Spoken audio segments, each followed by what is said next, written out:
Ideally, there would be one size fits all, so that there'd be one technology that everybody could use. And I think we saw it in broadcast. There was a lot of uncertainty because there was lots of different standards being developed. And then 702110 came out, and that kind of unified the industry, and it all moved forward. And I kind of see the similar thing happening in Pro AV. So there's lots of, I wouldn't say competing standards, but people are deciding to use standards in different use cases. NDI, Dante, SDVOE, and IPMX is the latest one. So I think we're seeing a lot of customers are asking us which one's going to win, which ones do you think has got the best opportunity for longevity, and they want a risk-free approach. What I'm finding is that because we're a programmable company, the hardware doesn't change. So it becomes a software upgrade effectively to reprogram the device to support any standard you need. And you could do that on the fly. So I think what we're seeing is that people want something with flexibility to be able to adapt to whatever piece of equipment is plugged into their equipment, and that's what we do. It's either a case of making money or saving money, or making the workflow more efficient. So those are the two areas that we've seen for AI throughout both industries really. So for example, if you're creating a multimedia workflow in broadcast, and you can create an automated clips reel with lots of automated metadata based on the content, that's a real AI use case that we see. Or you want to track football players around a pitch. You know, those kind of tracking automated camera applications are definitely something which is real, and they make the whole workflow more efficient. So you save money. It's all about money at the end of the day, but you do save money because it makes the workflow more efficient.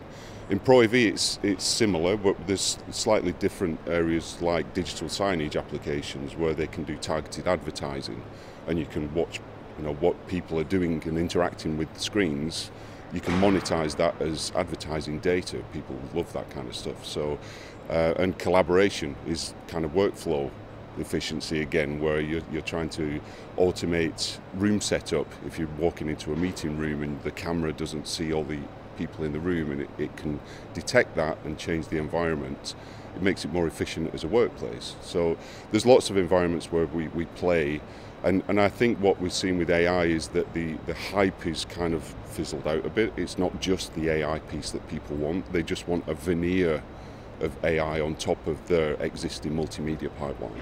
From an AMD perspective, we have a lot of business in LED walls. We always have the outdoor display kind of LED walls.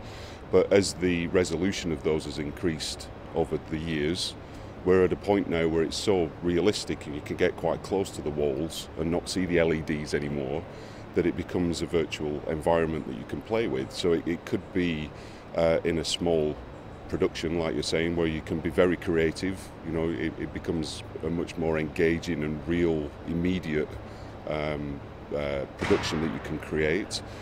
It could be in meeting rooms now. We're seeing LED walls starting to appear in meeting rooms to replace projection systems. And again, it gives you virtual backdrops as a wall, right? So there's potential for us to make a more realistic backdrop in any kind of situation, even in industry, simulation and visualization for automotive and things like that. LED walls are really driving a lot of that. And now we're AMD, we also have the gaming engine side, the Xilinx, which we were acquired by AMD. Xilinx did all the endpoints. Now we've got the AMD mothership, if you like, doing the graphics engines that drive those LED walls. It's a real end-to-end story that we can start to talk about.